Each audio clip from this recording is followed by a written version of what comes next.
よし。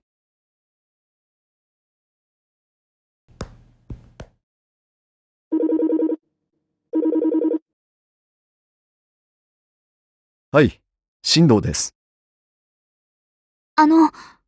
こんな時間にすみません。少し相談したいことがあるんですが、今、大丈夫ですか？構いませんよ。それで、相談というのは？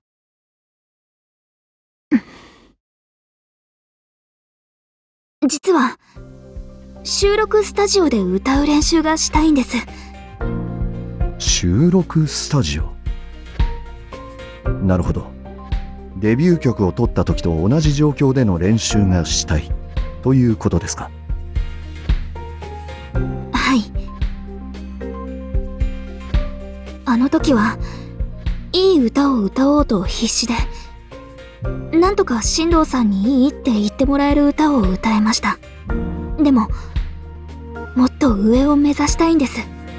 演奏は4人の力で作り上げていけるけど、歌は私が自分で頑張らないと。本番と同様の環境を準備するとなると、それなりの手間がかかります。当然コストも。はい。それでもやりたいと？はい。ご迷惑をおかけしてしまうのは分かってます。でも、どうしても悔しくて。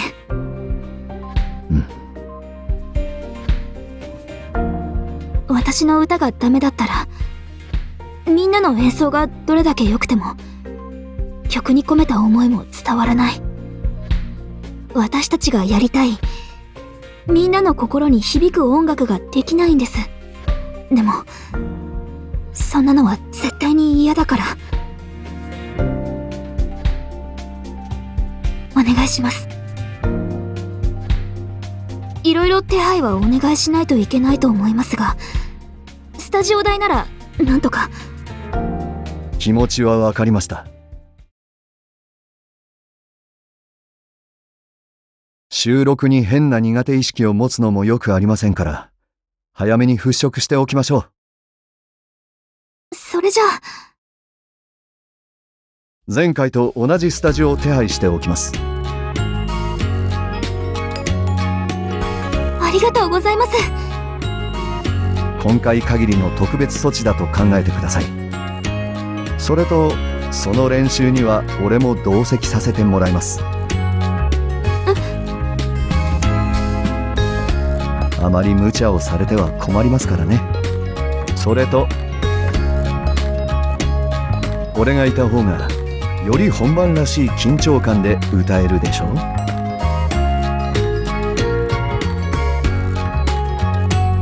はい、ぜひお願いします。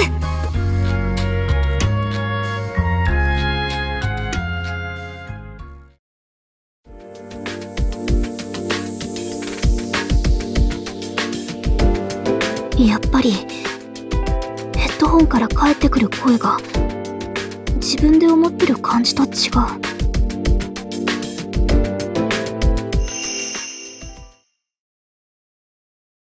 そうだ、ここがライブ会場だと思って歌ってみよう。演奏や歓声で自分の声が聞こえにくいことが何度もあった。でもそういう時はむしろ練習してきた自分を信じてギターをかき鳴らしてもっと届くって前のめりになって歌ってた。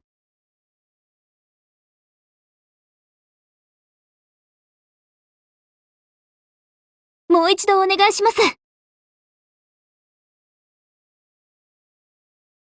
進藤さん、今日はありがとうございました。いえ、どうやら吹っ切れたようですね。すみません。あの日も今日みたいに歌えていれば。過去は過去です。たらればなんて無意味ですよ。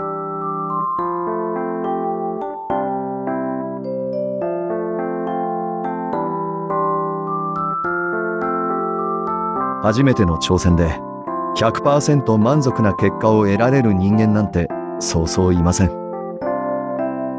だからもがいてもがいてなんとか掴み取ったあの結果を俺は評価していますよ。